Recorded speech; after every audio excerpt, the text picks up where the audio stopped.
गुरुर्ब्रह्मा गुरुर्विष्णु गुरुर्देवो महेश्वरः गुरुर्साक्षात् परब्रह्म तस्मै श्रीगुरुवे नमः। ॐ गजाननं भूतगणाधिसेवितं कपितजम्बुफलचारुभक्षणम् उमासुतं शोकविनाशकारिकं नमामि विघ्नेश्वरपादपङ्कजं। सच्चिदानन्दरूपाय विश्वोत्पत्त्यादिहेतवे तापत्रे विनाशाय श्रीकृष्णाय वयं नमः। बोलो वृंदावन बिहारी लाल की जय, बोलो बांके बिहारी लाल की जय। आज हम आपको श्रीमद् भागवत महापुराण में सुभद्रा हरण और भगवान का मिथिलापुरी में राजा जनक और सुरतदेव ब्राह्मण के घर एक ही साथ जाना की कथा विस्तार पूर्वक सुनाते हैं। तो आप सभी मन को एकाग्र करते हुए शांति पूर्वक कथा को श्रवण करेंगे और धर्म लाभ प्राप्त करेंगे। तो राजा परीक्षित ने पूछा कि भगवान मेरे दादा अर्जुन ने भगवान श्री कृष्ण और बलराम जी की बहन सुभद्रा से जो मेरी दादी थी किस प्रकार विवाह किया, मैं ये जानने के लिए बहुत उत्सुक हूँ। श्री सुखदेव जी ने कहा कि परीक्षित, एक बार अत्यंत शक्तिशाली अर्जुन तीर्थ यात्रा के लिए पृथ्वी पर विचरण करते हुए प्रवास क्षेत्र में पहुँचे। वहाँ उन्होंने ये सुना कि बलराम जी और मेरे मामा की पुत्री सुभद्रा का विवाह दुर्योधन के साथ कराना चाहते हैं और वसुदेव श्री कृष्ण आदि उनसे इस विषय में सहमत नहीं हैं। अब अर्जुन के मन में सुभद्रा को पाने की लालसा जग आई। वे त्रिदंडी विष्णु का वेश धारण करके द्वारका पहुँचे। अर्जुन सुभद्रा को प्राप्त करने के लिए वहाँ वर्षा काल में 4 महीने तक रहे। वहाँ पूर्ववासियों और बलराम जी ने उनका खूब सम्मान किया। उन्हें ये पता न चला कि ये अर्जुन हैं। एक दिन बलराम जी ने आतिथ्य के लिए उन्हें निमंत्रण किया और उनको वे अपने घर ले आए। त्रिदंडी वेशधारी अर्जुन को बलराम जी ने अत्यंत श्रद्धा के साथ भोजन सामग्री निवेदित की और उन्होंने बड़े प्रेम से भोजन किया। अर्जुन ने भोजन के समय वहाँ विवाह योग्य परम सुंदरी सुभद्रा को देखा।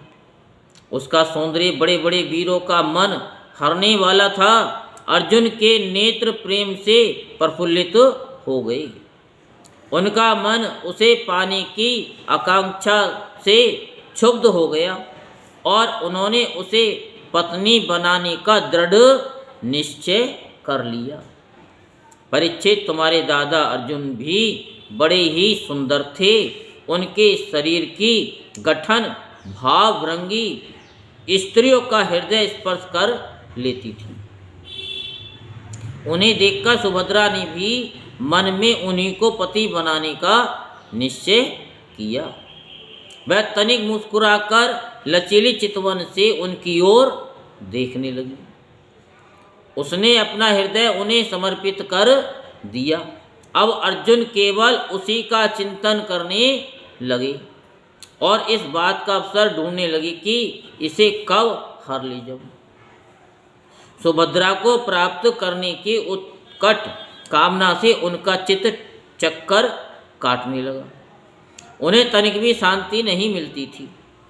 एक बार सुभद्रा जी देव दर्शन के लिए रथ पर सवार होकर द्वारका दुर्ग से बाहर निकली। उसी समय महारथी अर्जुन ने देवकी वसुदेव और श्री कृष्ण की अनुमति से सुभद्रा का हरण कर लिया। रथ पर सवार होकर वीर अर्जुन ने धनुष उठा लिया और जो सैनिक उन्हें रोकने के लिए आए उन्हें मार पीट कर भगा दिया। सुभद्रा के निज जन रोते चिल्लाते रह गए और अर्जुन जिस प्रकार सिंह अपना भाग लेकर चल देता है वैसे ही सुभद्रा को लेकर चल पड़े। ये समाचार सुनकर बलराम जी बहुत बिगड़े, वे वैसे ही क्षुब्ध उठे जैसे पूर्णिमा के दिन समुद्र, परंतु भगवान श्री कृष्ण तथा अन्य सुहृद संबंधियों ने उनके पैर पकड़कर उन्हें बहुत कुछ समझाया बुझाया, तब वे शांत हुए। इसके बाद बलराम जी ने प्रसन्न होकर वर वधू के लिए बहुत सा धन सामग्री, हाथी, रथ, घोड़े और दास यानी दासी दास दहेज में भेजे। श्री सुखदेव जी कहते हैं कि परीक्षित विदेह की राजधानी मिथिला में एक ग्रस्त ब्राह्मण थे। उनका नाम था श्रुतदेव। वे भगवान श्री कृष्ण के परम भक्त थे। वे एकमात्र भगवत भक्ति से ही पूर्ण मनोरथ, परम शांत, ज्ञानी और विरक्त थे। वे गृहस्थाश्रम में रहते हुए भी किसी प्रकार का उद्योग नहीं करते थे। जो कुछ मिल जाता उसी से अपना निर्वाह कर लेते थे। प्रारब्धवश प्रतिदिन उन्हें जीवन निर्वाह भर के लिए सामग्री मिल जाया करती थी, अधिक नहीं। वे उतने में ही संतुष्ट भी थे और अपने वर्णाश्रम के अनुसार धर्म पालन में तत्पर रहते थे। प्रिय परीक्षित, उस देश के राजा भी ब्राह्मण के समान ही भक्तिमान थे। मैथिल वंश के उन प्रतिष्ठित नरपति का नाम था बहुलासु। उनमें अहंकार का लेश भी न था। श्रुतदेव और बहुलासु दोनों ही भगवान श्री कृष्ण के प्यारे भक्त थे।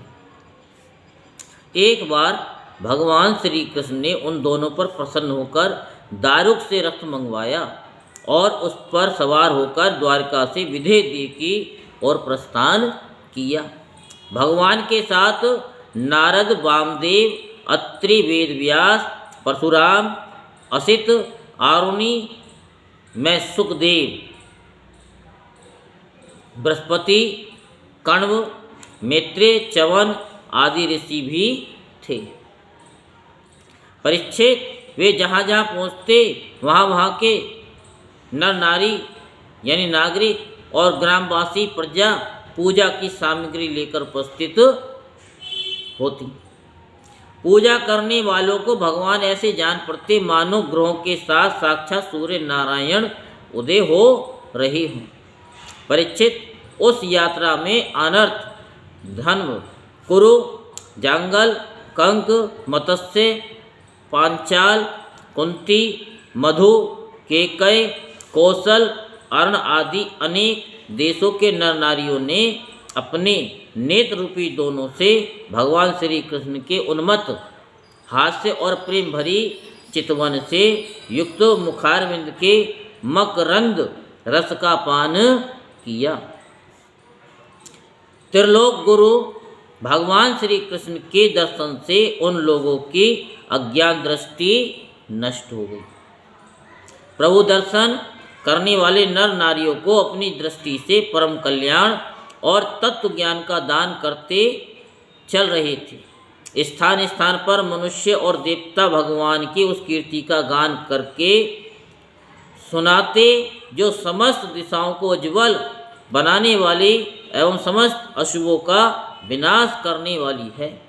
इस प्रकार भगवान श्री कृष्ण धीरे धीरे विदेह देश में पहुँचे। परीक्षित, भगवान श्री कृष्ण के शुभागमन का समाचार सुनकर नागरिक और ग्रामवासियों के आनंद की सीमा न रही। वे अपने हाथों में पूजा की विविध सामग्रियां लेकर उनकी अगवानी करने आए। भगवान श्री कृष्ण का दर्शन करके उनके हृदय और मुख कमल प्रेम और आनंद से खिल उठे। उन्होंने भगवान को तथा उन मुनियों को जिनका नाम केवल सुन रखा था, देखा न था, हाथ जोड़ मस्तक झुकाकर प्रणाम किया। मिथिला नरेश, बहुलास और श्रुतदेव ने ये समझ कर कि जगत गुरु भगवान श्री कृष्ण हम लोगों पर अनुग्रह करने के लिए ही पधारे हैं, उनके चरणों पर गिरकर प्रणाम किया। बहुलास और श्रुतदेव दोनों ने ही एक साथ हाथ जोड़कर मुनि मंडली के सहित भगवान श्री कृष्ण को आतिथ्य ग्रहण करने के लिए निमंत्रित किया। भगवान श्री कृष्ण दोनों की प्रार्थना स्वीकार करके दोनों को ही प्रसन्न करने के लिए एक ही समय पृथक पृथक रूप से दोनों के घर पधारे, और ये बात एक दूसरे को मालूम न हुई कि भगवान श्री कृष्ण मेरे घर के अतिरिक्त और कहीं भी जा रहे हैं। विदेहराज बहुलास बड़े मनस्वी थे। उन्होंने ये देखकर कि दुष्ट दुराचारी पुरुष जिनका नाम भी नहीं सुन सकते थे वे ही भगवान श्री कृष्ण और ऋषि मुनि मेरे घर पधारे हैं, सुंदर सुंदर आसन मंगवाए और भगवान श्री कृष्ण तथा ऋषि मुनि आराम से उन पर बैठ गए। उस समय बहुलास की विचित्र दशा थी। प्रेम भक्ति के उद्रेक से उनका हृदय भर आया था, नेत्रों में आंसू उमड़ रहे थे। उन्होंने अपने पूज्यतम अतिथियों के चरणों में नमस्कार करके पांव पखारे और अपने कुटुंब के साथ उनके चरणों का लोक पावन जल सिर पर धारण किया, और फिर भगवान एवं भगवत स्वरूप ऋषियों को गंधमाला, वस्त्र, अलंकार, धूप, दीप, अर्घ, गौ बैल आदि समर्पित करके उनकी पूजा की। जब सब लोग भोजन करके तृप्त हो गए तब राजा बहुलास भगवान श्री कृष्ण के चरणों को अपनी गोद में लेकर बैठ गए और बड़े आनंद से धीरे धीरे उन्हें सहलाते हुए बड़ी मधुर वाणी से भगवान की स्तुति करने लगे। राजा बहुलास ने कहा कि प्रभु, आप समस्त प्राणियों के आत्मा, साक्षी एवं स्वयं प्रकाश हैं। हम सदा सर्वदा आपके चरण कमलों का स्मरण करते रहते हैं। इसी से आपने हम लोगों को दर्शन देकर कृतार्थ किया है।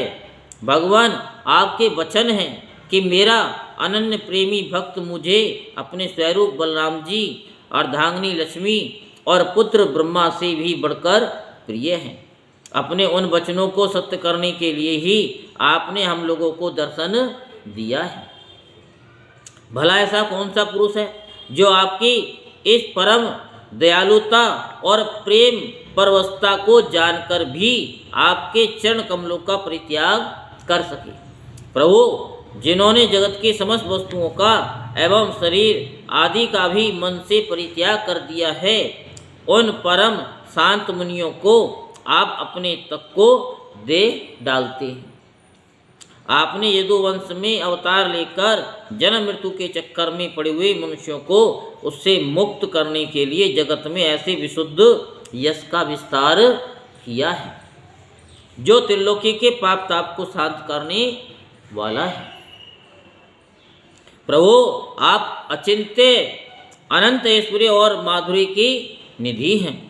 सबके चित्त को अपनी ओर आकर्षित करने वाले आप सच्चिदानंद स्वरूप पर ब्रह्म हैं। आपका ज्ञान अनंत है। परम शांति का विस्तार करने के लिए आप ही नारायण ऋषि के रूप में तपस्या कर रहे हैं। मैं आपको नमस्कार करता हूँ।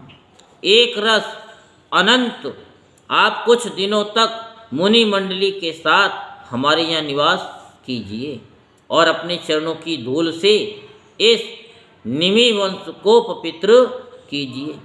परीक्षित, सबके जीवन दाता भगवान श्री कृष्ण राजा बहुलास की ये प्रार्थना स्वीकार करके मिथिलावासी नर नारियों का कल्याण करते हुए कुछ दिनों तक वहीं रहे। प्रिय परीक्षित, जैसे राजा बहुलास भगवान श्री कृष्ण और मुनि मंडली के पधारने पर आनंद मग्न हो गए थे, वैसे ही श्रुतदेव ब्राह्मण भी भगवान श्री कृष्ण और मुनियों को अपने घर आया देखकर आनंद विहल हो गई। वे उन्हें नमस्कार करके अपने वस्त्र उछाल उछाल कर नाचने लगे। श्रुतदेव ने चटाई, पीढ़े और कुशासन बिछाकर उन पर भगवान श्री कृष्ण और मुनियों को बैठाया। स्वागत भाषण आदि के द्वारा उनका अभिनंदन किया तथा अपनी पत्नी के साथ बड़े आनंद से सबके पांव पखारे। परीक्षित, महान सौभाग्यशाली श्रुतदेव ने भगवान और ऋषियों के चरणों तक से अपने घर और कुटुंबियों को सींच दिया। इस समय उनके सारे मनोरथ पूर्ण हो गए थे। वे हर्षातिरेक से मतवाले हो रहे थे। तदंतर उन्होंने फल, गंध, खस से सुवासित निर्मल एवं मधुर जल, सुगंधित मिट्टी, तुलसी, कुश, कमल आदि अनायास प्राप्त पूजा सामग्री और सत्वगुण बढ़ाने वाले अन्न से सबकी आराधना की।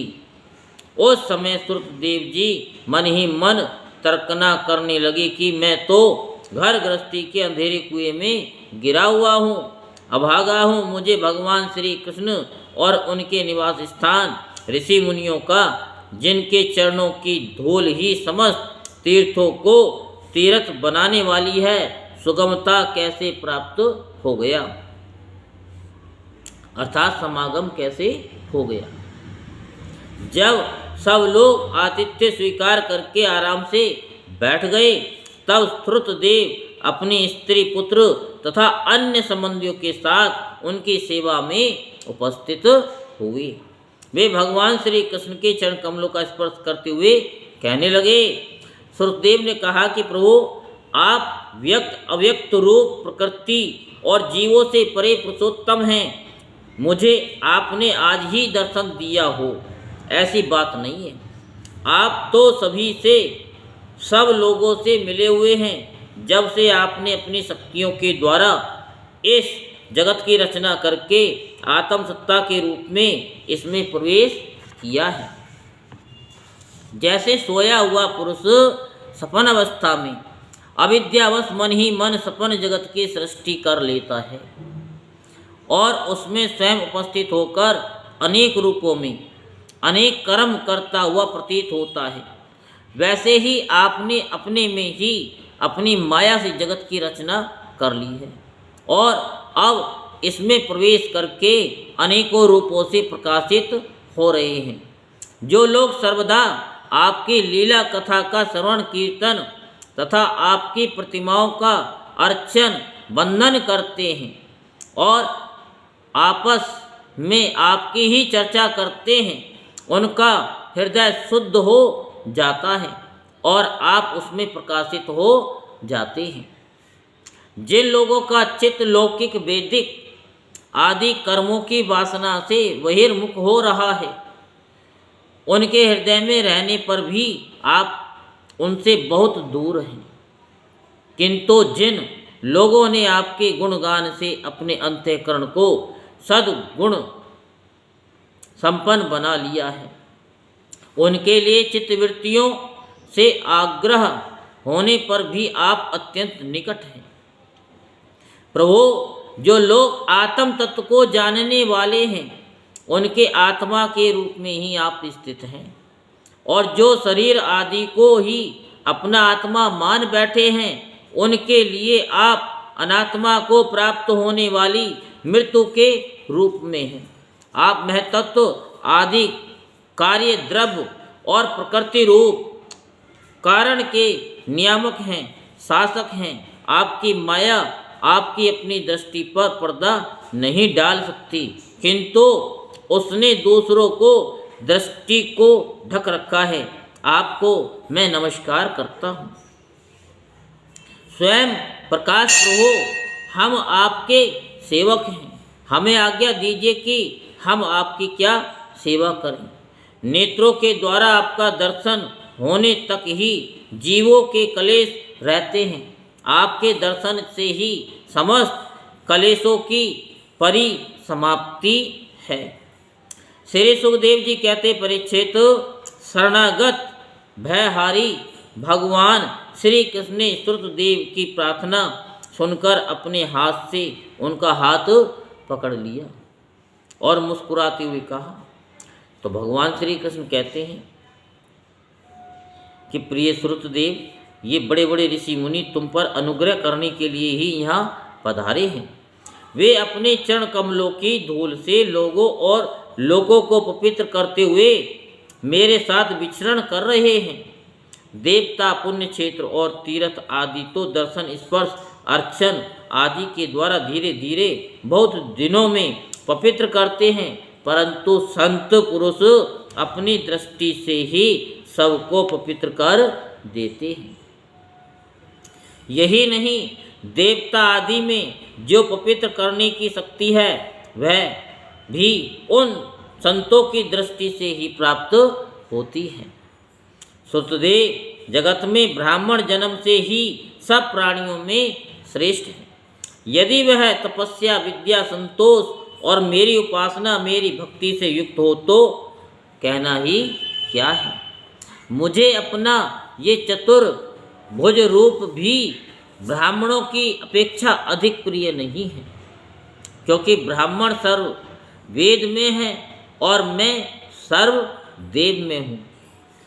दुर्बुद्धि मनुष्य इस बात को जानकर केवल मूर्ति आदि में ही पूजी बुद्धि रखते हैं और गुणों में दोष निकालकर मेरे स्वरूप जगत गुरु ब्राह्मण का, और जो कि उनका आत्मा ही है, तिरस्कार करते हैं।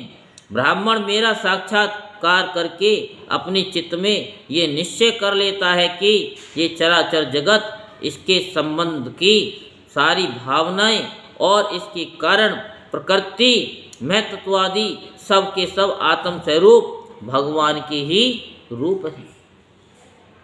इसलिए श्रुतदेव, तुम इन ब्रह्म ऋषियों को मेरा ही स्वरूप समझकर पूरी श्रद्धा से इनकी पूजा करो। यदि तुम ऐसा करोगे तब तो तुमने साक्षात अनायास ही मेरा पूजन कर लिया है, नहीं तो बड़ी बड़ी बहुमूल्य सामग्रियों से भी मेरी पूजा नहीं हो सकती। श्री सुखदेव जी कहते हैं, परीक्षित, भगवान श्री कृष्ण का ये आदेश प्राप्त करके श्रुतदेव ने भगवान श्री कृष्ण और उन ब्रह्म ऋषियों की एकात्म भाव से आराधना की। तब उनकी कृपा से वे भगवत स्वरूप को प्राप्त हो गए। राजा बहुलास ने भी बड़ी वही गति प्राप्त की। प्रिय परीक्षित, जैसे भक्त भगवान की भक्ति करते हैं वैसे ही भगवान भी भक्तों की भक्ति करते हैं। वे अपने दोनों भक्तों को प्रसन्न करने के लिए कुछ दिनों तक मिथिलापुरी में रहे और उन्हें साधु पुरुषों के मार्ग का उपदेश करके वे द्वारका लौट आए। बोल वृंदावन बिहारी लाल की जय, बोल बांके बिहारी लाल की जय। जय जय श्री राधे श्याम, जय जय श्री राधे श्याम, जय जय श्री राधे